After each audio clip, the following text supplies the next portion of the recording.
teach a man to fish and they might just empty the oceans. Hello and welcome, I'm Sadhika Tiwari and you're watching Eco India.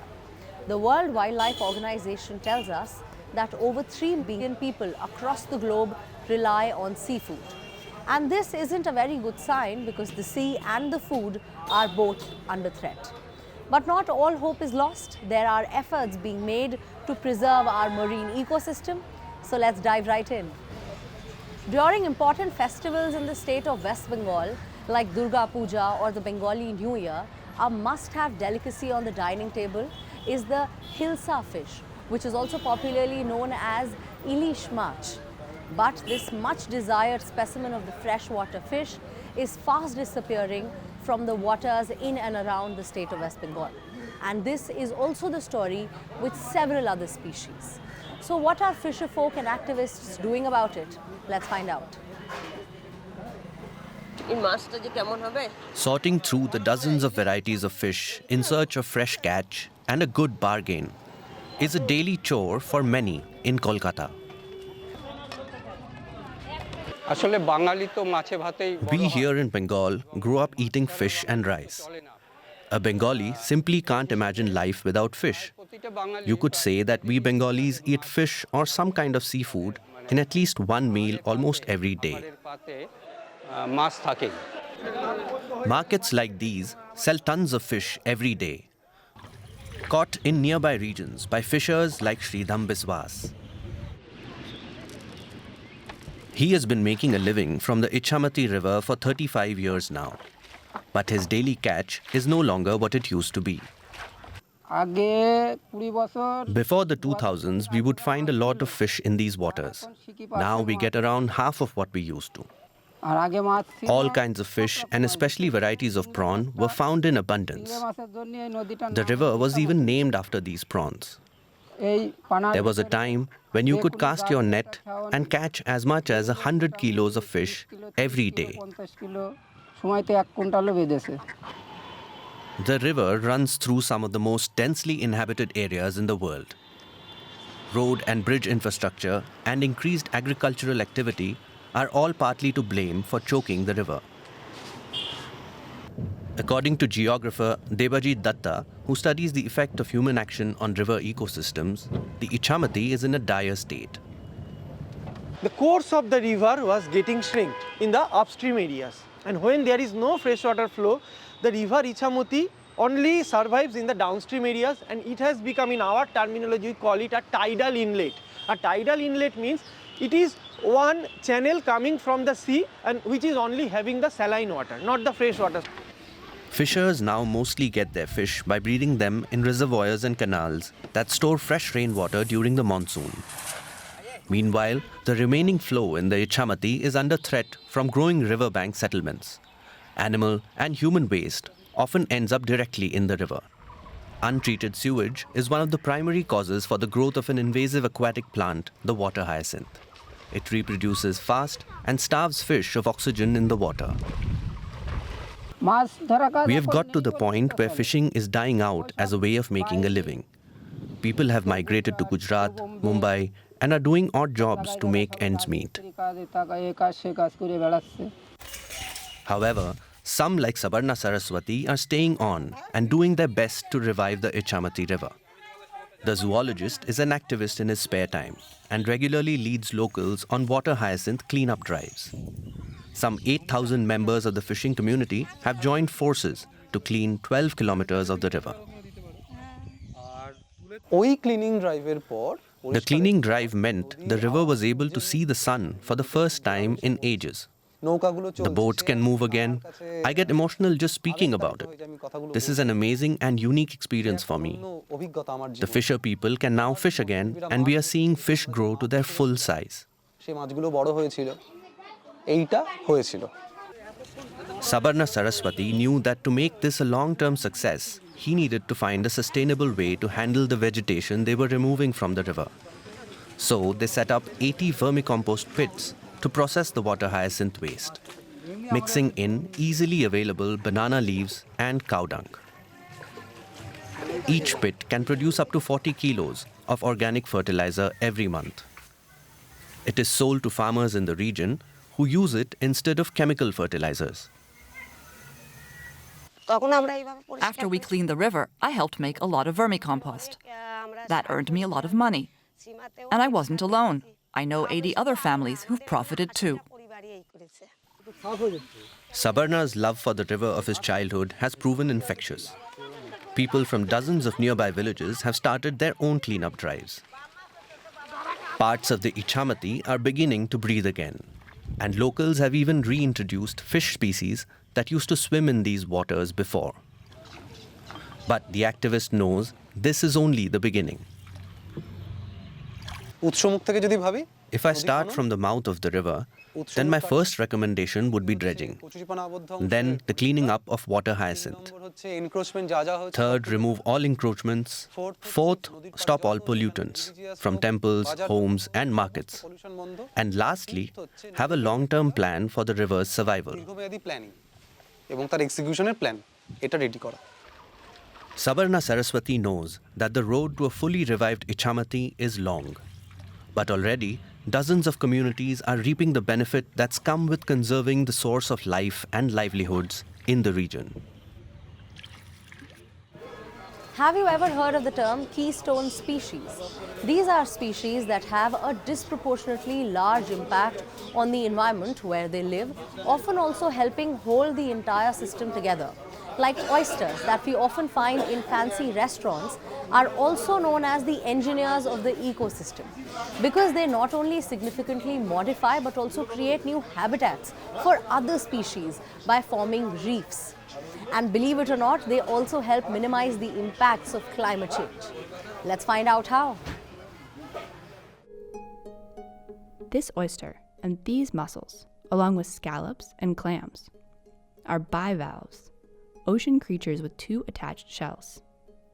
Fossil records place their age at over 500 million years old, before the dinosaurs.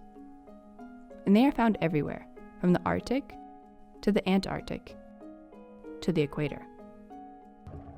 They start out tiny, floating through the water.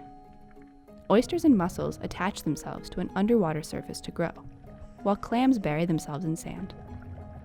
They come in all different shapes and sizes too. They used to be so plentiful that they were given out as free bar snacks, but overfishing caused populations to decrease.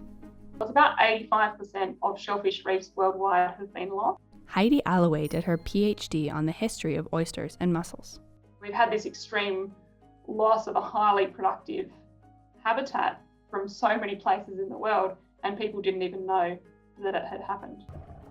The more we learn about how valuable they are to ecosystems, the more devastating this loss becomes. That's because they do some incredible stuff. And all by hanging out in the water. Wherever they grow, they're busy cleaning, because the majority of bivalves are filter feeders. They filter water and catch particles in that water, so feed on those particles. Sergei Katsev researched how mussels are controlling the ecosystem of the Great Lakes in the United States. If you can imagine a mussel sitting at the bottom of the lake, maybe in 200 meters depth, and you imagine that water column 200 meters above that mussel. That single mussel can cycle that column of water in a couple of hours. They use whatever particles they need to grow, and excrete the rest in a form that bacteria on the bottom can break down.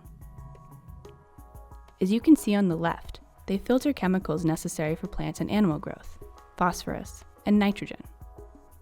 These chemicals are present in agricultural runoff from fertilizers and can cause toxic algal blooms at high levels. Bivalves also filter more than just chemicals. Pilot projects are using them to clean lakes and oceans of microplastics, tiny plastic particles hard to see and collect. The bivalves absorb the small ones, and larger particles are excreted in feces, which can then be taken out of the water. So we can use these animals to clean up polluted water, but in a closed environment, they can alter the whole ecosystem. That's what the researchers discovered in the Great Lakes. The mussels aren't native to this area and have cleared the water of nutrients too well. It was quite a realization to figure out that mussels that live at the bottom of the lake have this large effect on the biology of the entire lake. In the open ocean, it's a different story. Here, mussels and oysters can form reefs able to support whole ecosystems. Oysters are particularly good at this. Over time, these structures grow bigger and bigger, and they are very complex. Katie Mosher works for the Billion Oyster Project, which aims to restore 1 billion oysters to New York's harbor by 2035. As the oyster reefs grow, ocean plants attach to them, which attracts small fish and other animals. They become a nursery and a feeding ground for all different kinds of organisms. So hundreds of other species, fish, crabs, little tiny benthic organisms will make their home on an oyster reef. These reefs also support other larger animals. A study on New Zealand mussel reefs found over 10 times as many fish near them, and seahorses have returned to the oyster reefs in New York Harbor. Their benefits also extend beyond the structures themselves. What those oyster reefs are doing is actually protecting the integrity of the broader ecosystem.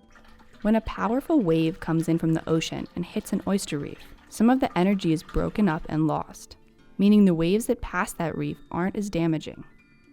Near the shore, this protects fragile coastal ecosystems, like seagrasses, which function as nurseries for ocean animals and as carbon sinks. Less wave energy also means less coastal erosion. And these ecosystem benefits can also come from farms, if they're sustainably managed. Having mussels inside any ecosystem is very beneficial.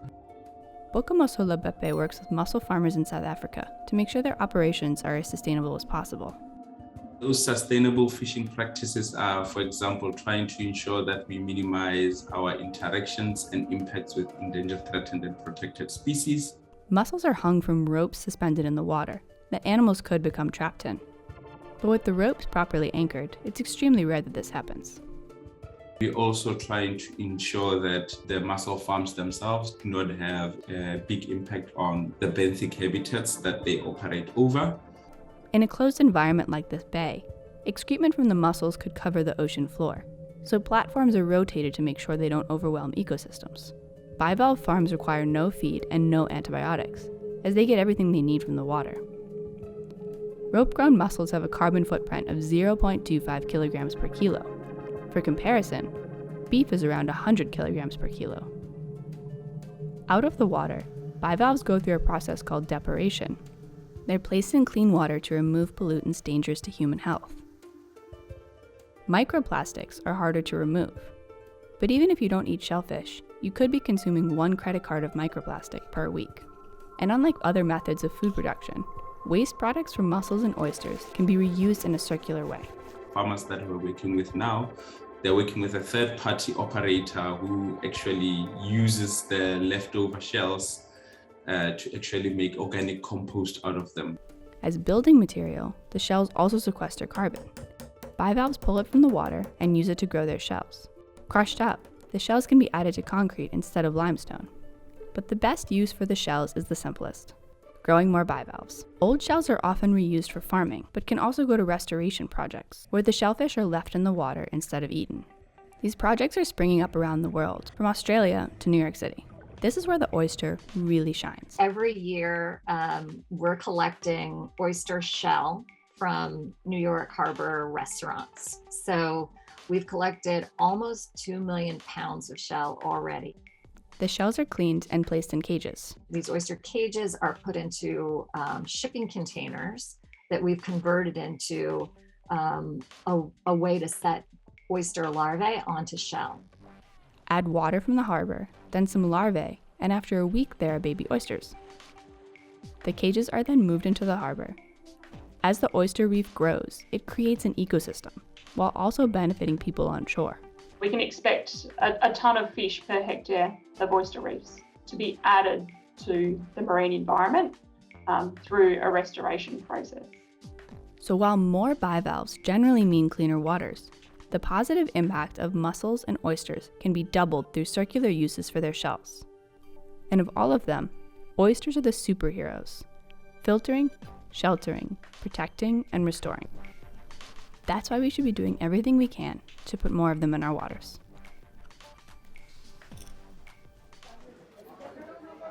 The value of marine fisheries is threatened when too many fish are caught at once and the breeding population is depleting way faster than it can be replenished, a process known as overfishing. These fishing pressures may alter the development and behavior of fish, alter their life cycles and productivity, and reduce the availability of fish stocks. But one woman from the coast of Tamil Nadu has taken it upon herself to spread awareness about this dangerous practice to ensure a sustainable future for the fish and for the occupation of fishing. Here in the coastal communities of Chennai, fishing nets turn up dozens of varieties of edible seafood. But only a small proportion of these find buyers.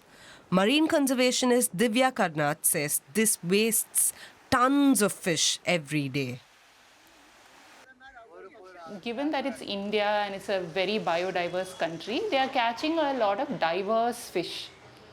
But in urban markets, which are the primary target markets where they can sell it for high value, the people are only eating a very few species. People are eating maybe 6 to 15 species at the most in metros, even if they are coastal cities and all that.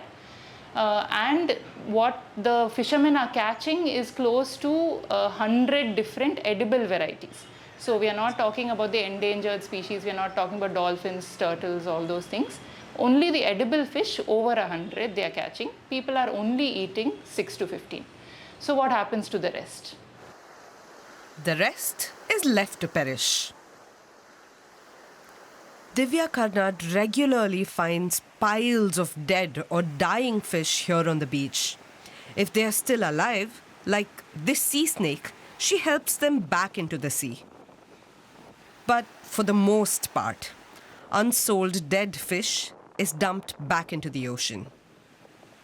At a time of depleting fish stocks in the area, this is a waste fishers can ill afford.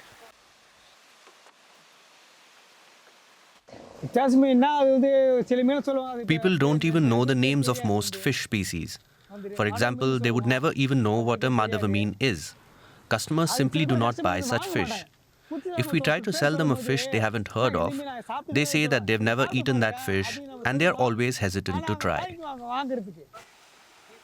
Vendors along Chennai's beaches complain that customers often ask for fish that is out of season or hard to come by in local waters. I regularly go for the crabs or the prawns, but if there's fish, then probably the mackerels for the fry. I don't experiment with fish. I'm not a good picker of fish, so no experimenting. Just what we've been buying for the past few years. At the fish market, Milap comes across the in-season fish team who take him on what they call a fish walk. And based on the month and which coast you are on, you can see which ones are safe to eat and which ones are you should avoid. Oh, nice. This is informative, and I think it's important for everyone to know as well. Yeah. We ask them to buy fish once the fish walk is done, like identify a unique species and a fresh variety. So they usually some go for the most common mackerel and sardines, but some try to buy other types of fish varieties just to experiment, at least for that one fish walk that we do. Divya Karnad and her researchers work closely with local fishers to keep track of current breeding cycles and the availability of certain species. So this is the poster that we provide to people on our fish walks.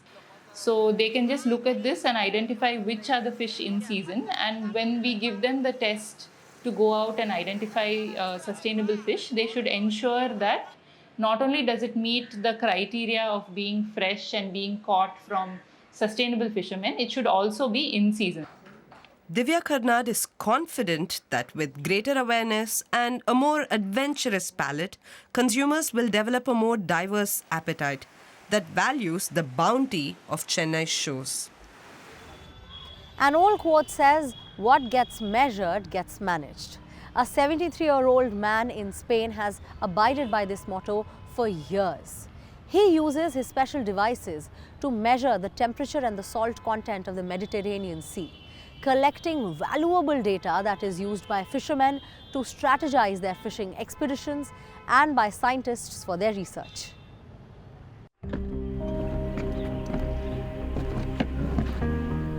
It's just after dawn, but Josep Pascual is a man on a mission. He's heading out to sea. The 73-year-old collects weather data on land and in the water.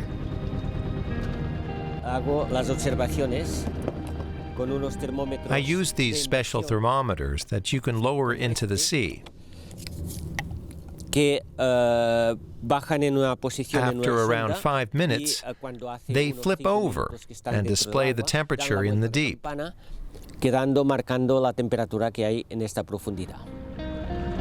Pascual knows all about the sea and how to measure it.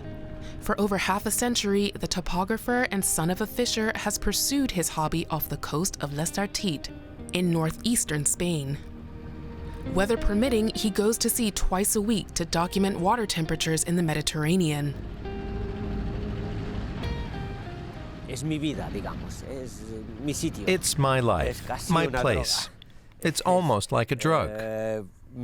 Ever since I was little, it's thrilled me, mainly because data like this didn't exist when I was 15 or 20 years old. Having reached his first measuring point, Josep lowers one of his devices. It shows that at a depth of 30 meters, the water temperature is close to 16 degrees Celsius. Pascual says the sea surface has warmed by a full degree since he began taking measurements. It's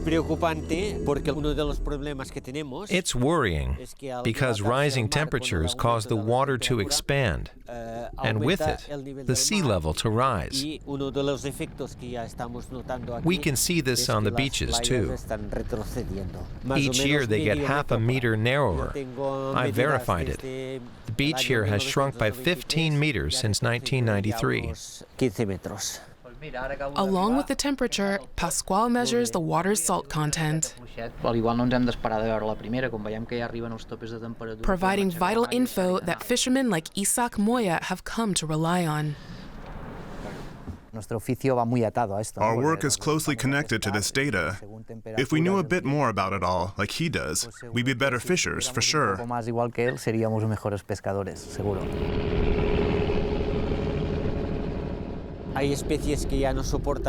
There are species of fish that can't cope with the rising temperatures, and yet others that are used to warmer water now come up north from more southern areas.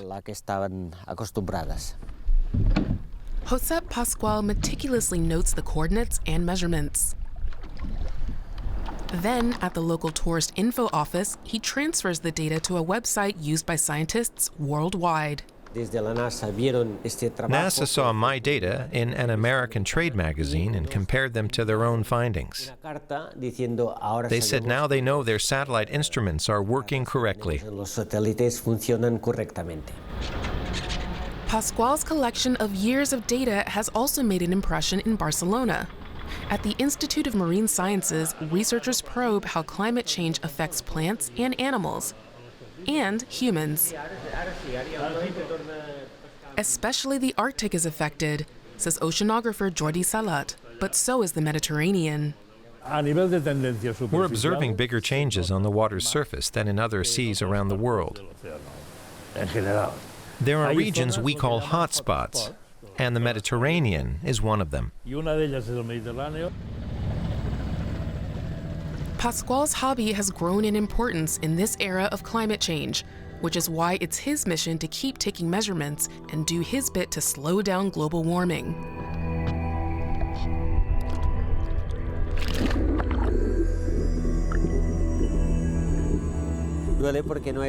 It's painful because it's not a natural process. You can see how everything's changing, how we're changing it. Everything's interconnected. Even if only a small part becomes destabilized, everything's thrown out of balance. Josep Pascual has no children, but hopes to find someone to carry on his legacy. Still, he plans to keep going out to sea and conducting his measurements for as long as he can.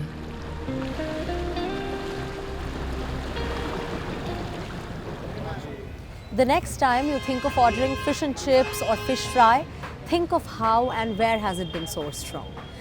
Also, is there any kind of seafood that you saw plenty of as a child, but it's almost disappearing now? Do let us know. You can email us or reach out to me directly on my social media handles. I will see you next week. Until then, take care. Goodbye. Namaskar.